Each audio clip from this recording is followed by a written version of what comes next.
नमस्कार, मेहता टॉक्स पर आपका स्वागत है। भूख जब लगती है तो भूखा व्यक्ति कोई अखाद्य पदार्थों को हप हप खाने नहीं लगता है। वह विचार करता है क्या खाने योग्य है, क्या खाने योग्य नहीं है। इन दिनों चुनाव का लहर है। चुनाव के लहर में हर कोई को, पार्टी वाले को, राजनीतिक पार्टी वाले को वोट की भूख है। परंतु वोट की भूख ऐसी भी नहीं होनी चाहिए कि हमें क्या कहना है, क्या न कहना है, इसका विचार न करें। अभी 2 दिन पहले महाराष्ट्र कांग्रेस के अध्यक्ष नाना पटोले ने कहा कि यदि ईडी गठबंधन की सरकार आ जाती है तो श्री राम मंदिर को शुद्धिकरण किया जाएगा, अर्थात इसको धोया जाएगा। ऐसा कह करके नाना पटोले क्या संदेश देना चाहते हैं? यह मानता हूं कि कांग्रेस का परंपरागत वोट मुसलमानों का वोट रहा है। उन्हीं का बैंक वोट आज तक नेहरू से लेकर के अभी तक 2014 के चुनाव, बल्कि उसके पहले 2004 के चुनाव में ऐसा कुछ मुसलमानों का वोट नहीं मिला कि कांग्रेस को ही मुसल्लम मिलता चला गया। लेकिन नेहरू जी की एक कमाई थी, इंदिरा गांधी ने उसे बरकरार रखा। बाद में मुसलमान जब होशियार हुए तो वे अपने स्वयं से निर्णय लेने लगे और मैं समझता हूँ कि 1977 के चुनाव में यह सब मिथक ढह गया कि मुसलमानों ने कांग्रेस को ही वोट देना है। बाद में मुसलमानों ने यह तय किया जब 98, 99 या 2000 के बाद कि नहीं, हमने मुसलमान सबने वोट देना है उनको जो बीजेपी को हरा सके। यह तो ठीक है, ये आज तक बरकरार है। लेकिन कुछ मुसलमानों को छोड़ कर राष्ट्रीयवादी मुसलमान हमारे देश में, जिनकी संख्या कोई कम नहीं है, अनेक हैं, वे भारतीय जनता पार्टी को वोट देते हैं, भारतीय जनता पार्टी के पक्ष में बोलते हैं और वे देश का पक्ष दूसरे स्थानों पर भी रखते हैं। लेकिन ये कांग्रेस को कौन समझाए? इस कांग्रेस के नाना पटोले ने तो कहा कि राम मंदिर को धुलवाएंगे। यही नहीं, कुछ दिन पहले नेशनल कॉन्फ्रेंस के फारूक अब्दुल्ला ने कह दिया था कि भाई पाकिस्तान भी रखता है परमाणु बम और वह कोई चूड़ियाँ पहने नहीं है। और इन दोनों स्टेटमेंट से तो खैर नेशनल कॉन्फ्रेंस ईडी गठबंधन के एक मेंबर होने के वजह से ईडी गठबंधन की जवाबदेही है। लेकिन नाना पटोले ने जब बोला, जो कांग्रेस अध्यक्ष है महाराष्ट्र का, तो यह पूरी जिम्मेवारी कांग्रेस की बनती है कि ये बताए कि क्या नाना पटोले का कहना सत्य है, तुम धुलवाओगे श्री राम मंदिर? अभी कुछ नहीं कहा, कांग्रेस ने कोई जवाब नहीं दिया नाना पटोले के स्टेटमेंट के ऊपर। तभी भारतीय जनता पार्टी से यह सवाल आ गया कि बताओ, क्या इसलिए तुम धुलवाना चाहते हो ना कि देश के महामहिम राष्ट्रपति महोदया द्रौपदी मुर्मू भगवान श्री रामलला के मंदिर में दर्शनार्थ गई थी और वे चूँकि वनवासी हैं, तुम उन्हें अछूत मानते हो कांग्रेसियों, इसलिए मंदिर तुम धुलवाना चाहते हो। लीजिए, अभी ये बखेड़ा शांत भी नहीं हुआ था कि मणिशंकर अय्यर, जो एक बहुत ही कुख्यात पाकिस्तानी प्रेमी है, जैसे ही 2014 में नरेंद्र मोदी की सरकार बनी थी, वैसे ही पाकिस्तान भाग कर जा कर के यही शख्स ने कहा था कि मोदी जी को हटाइए।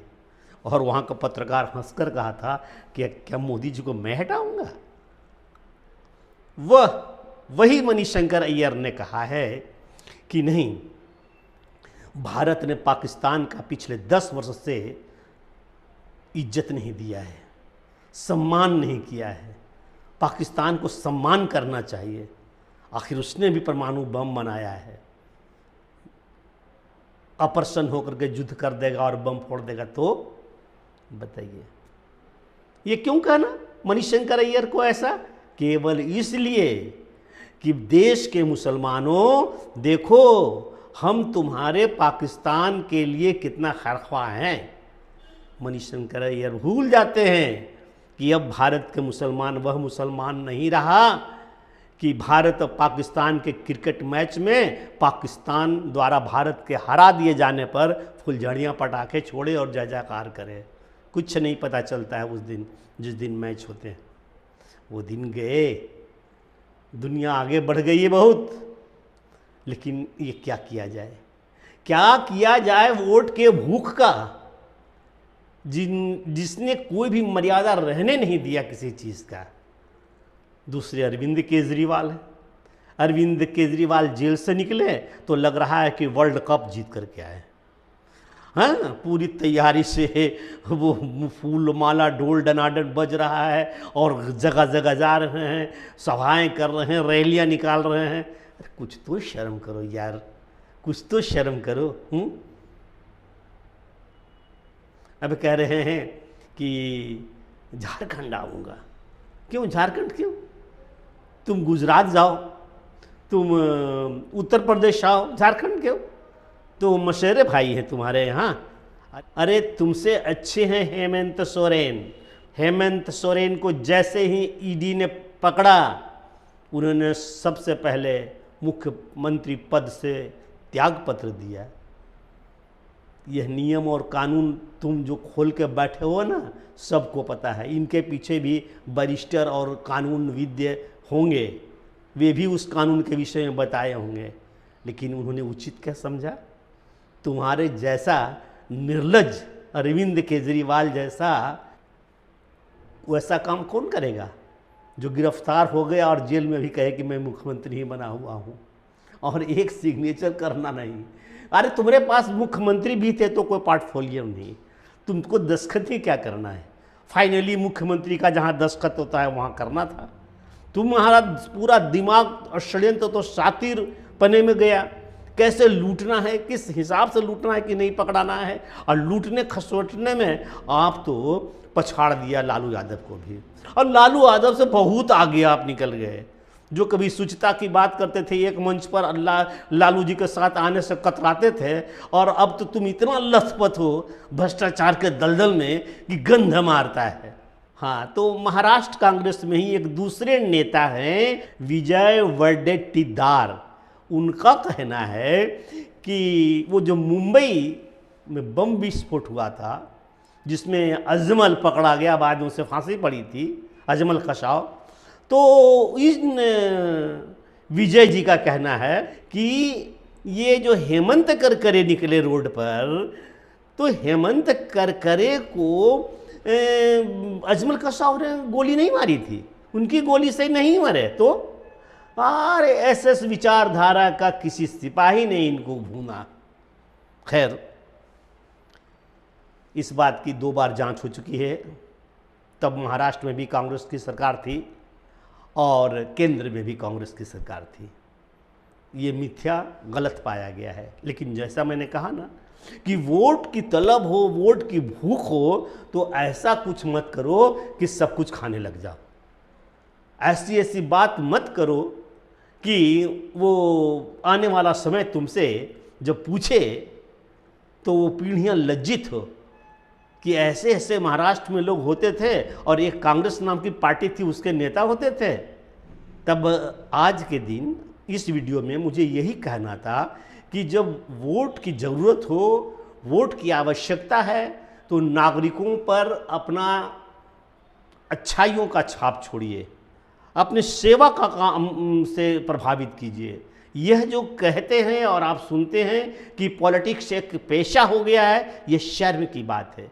राजनीति सेवा का भाव होना चाहिए। राजनीति में राजनीतिक सेवा कार्य है, इसे लोक सेवक कहते हैं, लोक सेवा। और इस माध्यम से जनता को आकर्षित करके, जनता को प्रसन्न करके वोट प्राप्त करने के लिए आप समुचित भाषण दीजिए, ऑथेंटिक भाषण किया कीजिए। यही मेरा इस वीडियो के माध्यम से अनुरोध था।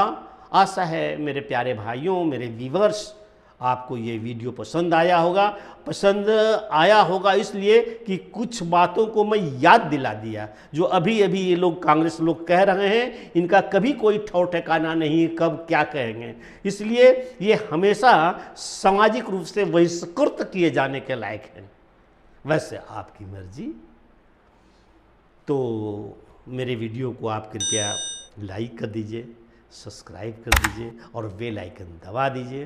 नमस्कार, धन्यवाद।